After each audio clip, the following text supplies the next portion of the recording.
Bueno, yo les hablaré del selenoide. El selenoide es una forma simple de electroimán que consiste de una bobina de alambre de cobre aislado o de otro conductor apropiado, el cual está enrollado en espiral alrededor de una superficie de un cuerpo cilíndrico, generalmente de sección transversal circular o carrete. Cuando se envía corriente eléctrica a través de estos devanados, actúan como un electroimán. El cuerpo magnético que se crea es la fuerza motriz para abrir la válvula. Este campo atrae materiales magnéticos tales como el hierro y muchas de sus aleaciones. Dentro del núcleo va un embolo móvil de acero magnético, el cual es jalado hacia el centro al ser energizada la bobina. El cuerpo de la válvula contiene un orificio o puerto a través del cual fluye el líquido cuando está abierta. La aguja o el vástago que abre y cierra el puerto de la válvula se une directamente a la parte baja del embolo. En el otro extremo, el vástago o aguja tiene una superficie sellante o asiento. De esta forma, se puede abrir o detener el flujo al energizar o desenergizar la bobina selenoide. Este principio magnético constituye la base para el diseño de todas las válvulas selenoides. Principio de operación. Ya, ya integradas de una válvula selenoide típica. La aguja de la válvula está unida mecánicamente a la parte inferior del embolo. En esta válvula en particular, cuando se energiza la bobina, el embolo es levantado hacia el centro de la bobina, levantando la aguja del orificio donde está sentada, permitiendo así el flujo.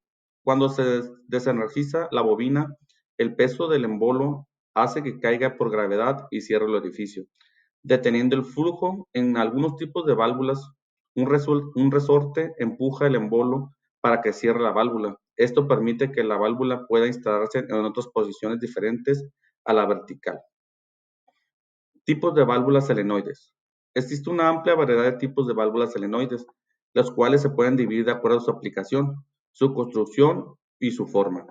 Entre los fabricantes de válvulas no existe un consenso para diferenciar los tipos por orden de importancia, aunque recientemente la práctica más generalizada es dividirla primeramente de acuerdo a su aplicación, es decir, la capacidad del sistema donde va a ser instalada la válvula. Con base a esto, las válvulas selenoides pueden dividirse de manera general en dos tipos: de acción directa, operadas por piloto.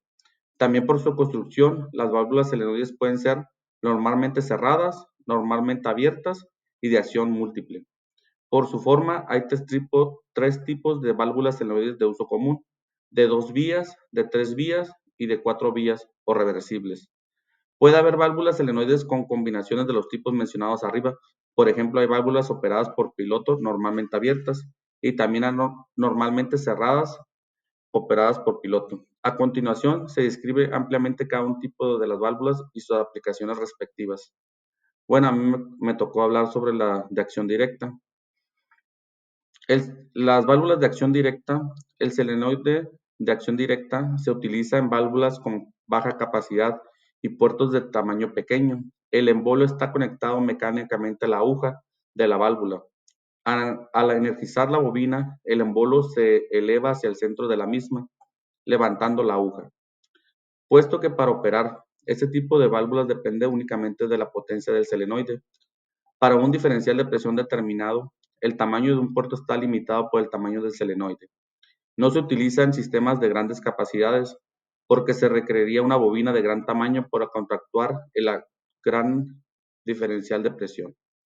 La bobina requerida sería grande, costosa y no sería factible para circuitos de muy grande capacidad. Este tipo de válvulas opera desde una presión diferencial de 0 hasta su diferencial máximo de presión de apertura, según sus siglas en inglés, MOPD. Independientemente de la presión en la línea, para mantenerlas abiertas no se requiere caída de presión o a través de la válvula.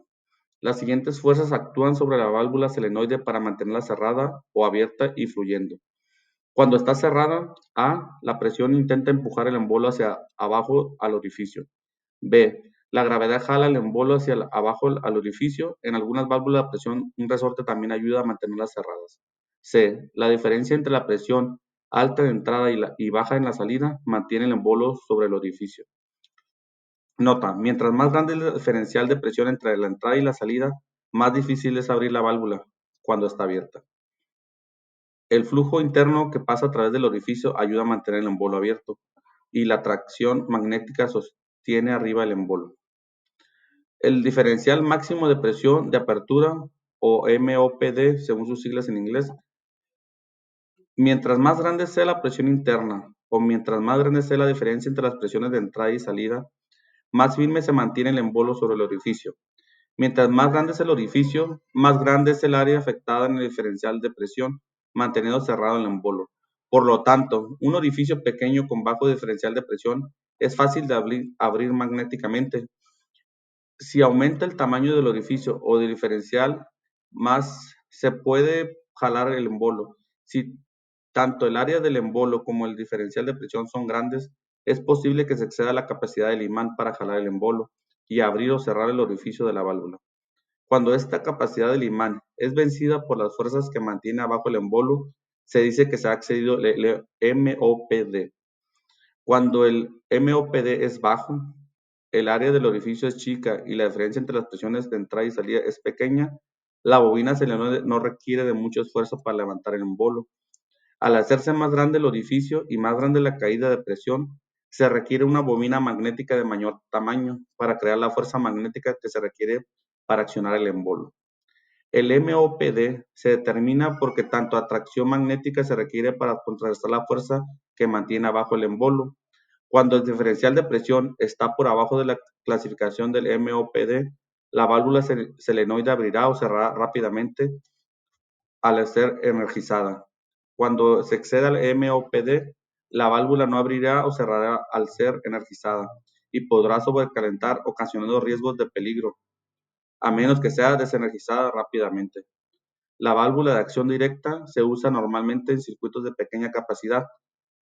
Para grandes capacidades se usan válvulas senoides operadas por piloto, que esto le toca a otro compañero. Esto fue todo por mí.